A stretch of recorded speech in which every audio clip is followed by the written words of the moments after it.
Hello friends, welcome to our channel. Stay tuned with Saitya. So আপোনালোকৰ আগত আজি আমি নতুন এটা ভিডিঅ' লৈ আহিছো।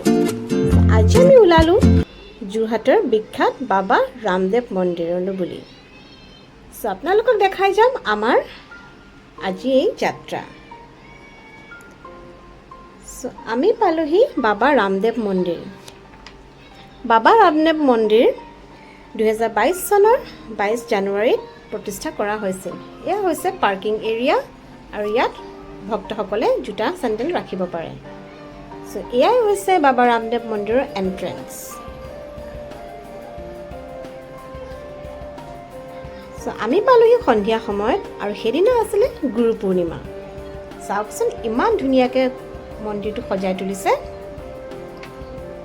সো বাবা ৰামদেৱ হৈছে শ্ৰীকৃষ্ণৰ অৱতাৰ।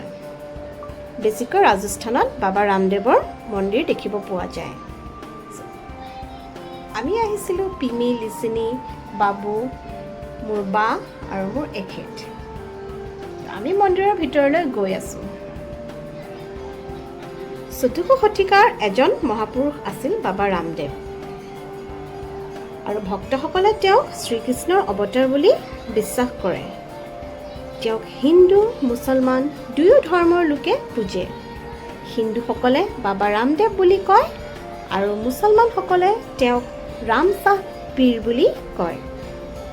ইয়াত বিশ্বাস আছে যে সকলো ভক্তৰ মনোকামনা পূৰণ হয় তেওঁৰ ওচৰলৈ আহিলে। চাওকচোন ইমান ভক্তৰ আগমন।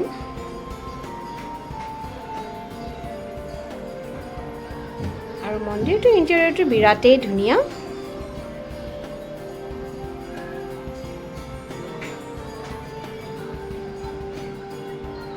ধুনীয়াকৈ কীৰ্তন হৈ আছে। আপোনালোককো অকণমান শুনাই দিছোঁ কীৰ্তন।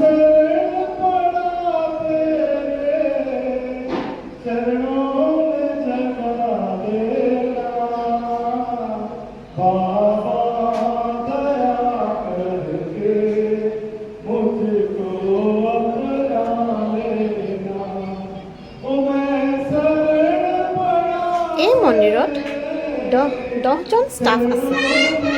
তাৰে 5জন পণ্ডিত আৰু 5জন সহায়ক আছে। এয়া হৈছে বাবা ৰামদেৱৰ ষ্টেচু। দেখিছেনে কি ধুনীয়াকৈ সজাইছে।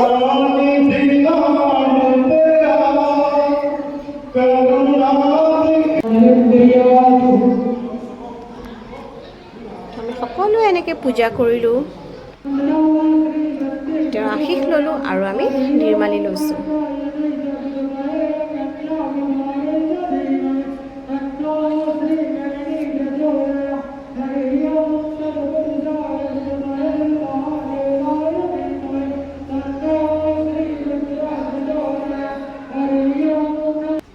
আমাৰ নিৰ্মালি লোৱা হৈ গ'ল। তেওঁক আমি ধুনীয়াকৈ মনৰ পৰা তেওঁক প্ৰণাম জনাইছোঁ। তাৰপিছত তেওঁৰ মুখখন এনেকৈ পণ্ডিতে অলপ ঢাকি দিছে আৰু আমি এতিয়া তেওঁৰ চাৰিওপিনে পৰিক্ৰমা কৰিম।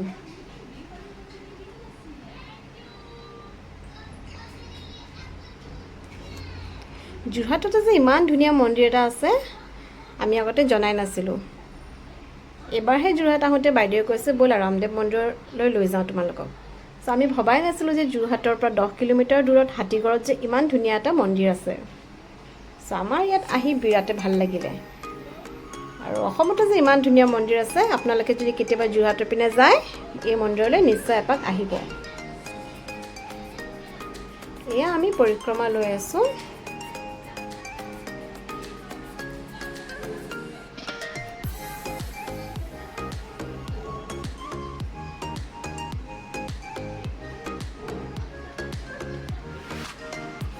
সেইদিনা অৱশ্যে বহুতো মানুহ আছিলে। দেখিছেনে মন্দিৰটো ইমান ধুনীয়া, ভিতৰখন সঁচাকৈ বিৰাট ধুনীয়া লাগিছে মন্দিৰটো। আৰু মন্দিৰৰ ৱালবোৰত ধুনীয়াকৈ বিষ্ণুৰ 10টা অৱতাৰৰ মূৰ্তি অংকন কৰা হৈছে।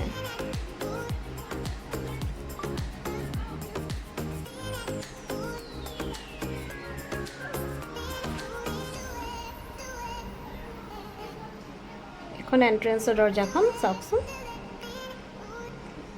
ৱালবিলাক চাওকচোন কি ধুনীয়াকৈ বিষ্ণুৰ 10টা অৱতাৰ ধুনীয়াকৈ ইয়াত অংকন কৰি থোৱা হৈছে। সেয়া লিচিনী বাপু আৰু আমাৰ ফুচকিয়ে ফটো তুলিছে।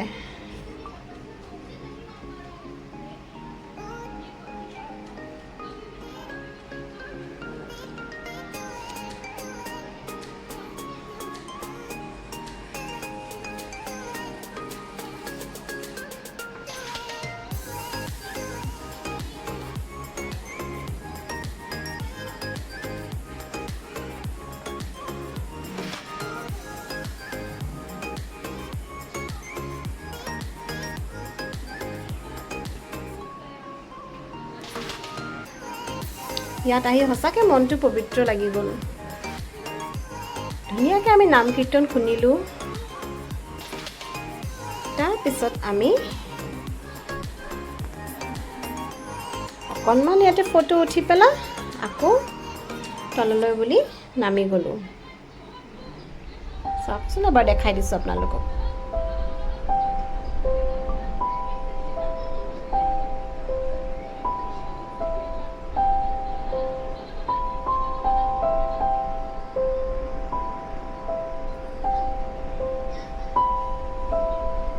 এইখন হৈছে মন্দিৰটোৰ ওপৰৰ ৰূপখন।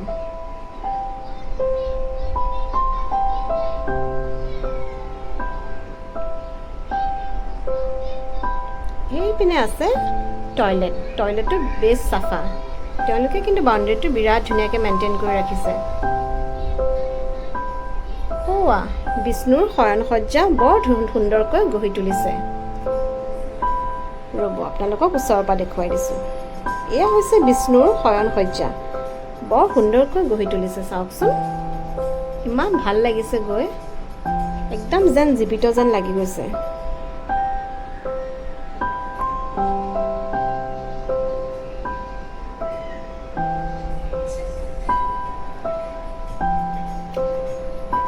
এয়াই আছিল বাবা ৰামদেৱ মন্দিৰৰ কিছু দৃশ্য। এয়া বাউণ্ডেৰীটো হৈছে, বাহিৰৰ পৰা তুলিছোঁ এই ফটোখন। আশা কৰোঁ আপোনালোকে আজি আমাৰ ভিডিঅ'টো চাই ভাল পালে, আৰু যদি আমাৰ ভিডিঅ'টো চাই ভাল পালে তেতিয়াহ'লে like, comment, share and subscribe কৰি দিব। থেংকছ ফৰ ৱাচিং।